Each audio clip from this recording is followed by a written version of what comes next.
I'm Jeremy Nicholas. I write about piano music for gramophone and classic FM, international piano, and I've written biographies of Godowsky and of Frédéric Chopin, amongst others. Hi Jeremy. Why do you think Chopin is such a well-loved composer?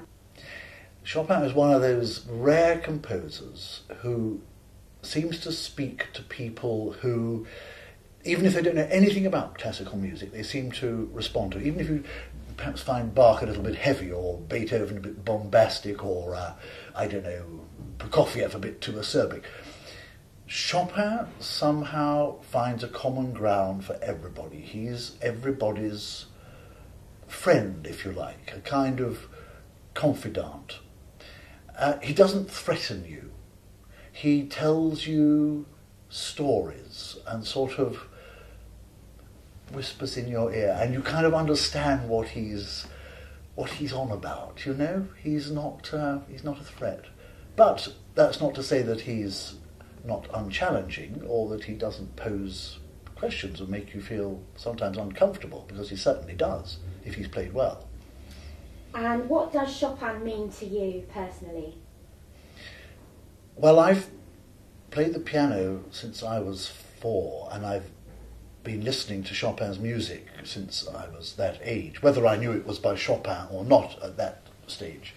I remember a little EP I used to have of a pianist called Lev Puishnov playing the Fantasy Impromptu in C-sharp minor, which is still, how lucky can you get, one of the great Chopin performances. And also Rachmaninoff's wonderful idiosyncratic performance of the E minor waltz. Things like that stick in your memory forever. And then Malkashinsky playing the Chopin concertos, and I was lucky that my parents had a nice collection, and so there was some Rubinstein, Arthur Rubinstein. So I was lucky that I grew up with all these great artists playing Chopin to the really highest level. And so Chopin now is just part of my life. I mean, it's really, the piano without Chopin is unthinkable. Which compositions do you love best and why? That's a tough one.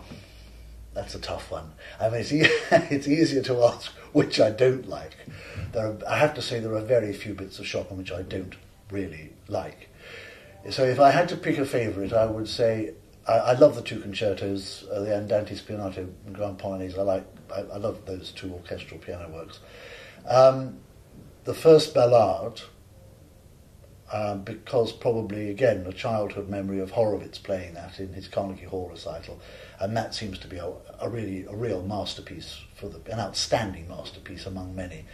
Then the smaller works, I suppose, there's a little mazurka I adore.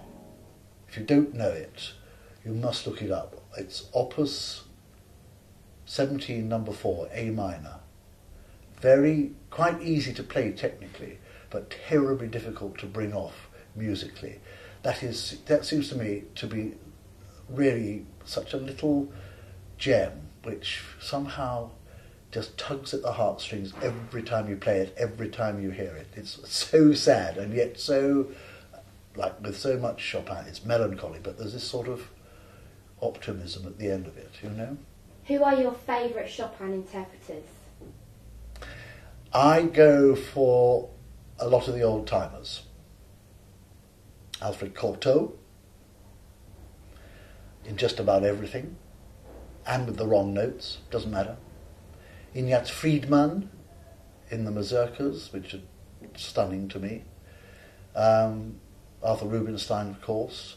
And actually, even going back further, there are a few records of Vladimir de Pachman recorded before the First World War, which have got a wonderful thing we don't find in a lot of Chopin playing, a wonderful rubato and a beautiful, beautiful tone and sense of style. Some of them are not so good, but a lot of Pachman's recordings one really ought to listen to those. And there's some Rosenthal recordings as well from the 30s, which are terrific. And then later on, at the moment, well, I don't know, it was Argerich, Nelson Freire. I love Nicholas Lugansky in the Etude, so many. And then there's the occasional oddity. I like, some off-the-wall performances like Georg Schiffer in the studies, if you can get hold of those. They're kind of quirky and mad, but they say something else about the music which is worth listening to. And finally, is there any advice you can offer the competitors when approaching Chopin music for their entries? Yeah, Chopin seems to be sometimes terribly easy, but most pianists will tell you he is one of the most difficult composers to play. There is no hiding place. Like in Schumann and Liszt, you can sometimes hide with a bit of pedal or get away with a bit of a smudge or something, but Chopin, in terms of clarity and musical line, very rarely. You have to be, and that's very demanding. Also, some people over-feminize him. I think it's a great mistake, that. He's a very masculine composer. Chopin used to be thought of as very sort of feminine salon music thing. That is just, thank goodness, gone now. But if you over-feminize it, and therefore what I mean is if you put in too much rubato, if you sentimentalize it too much, then you're putting sentiment on top of what is already beautiful, almost sentimental music already, and it just kills it stone dead. This is why Rubinstein was so successful, I think, in that he made it very forthright and unsentimental, and that made it somehow all the more touching and effective, because with Chopin's music you're telling a story.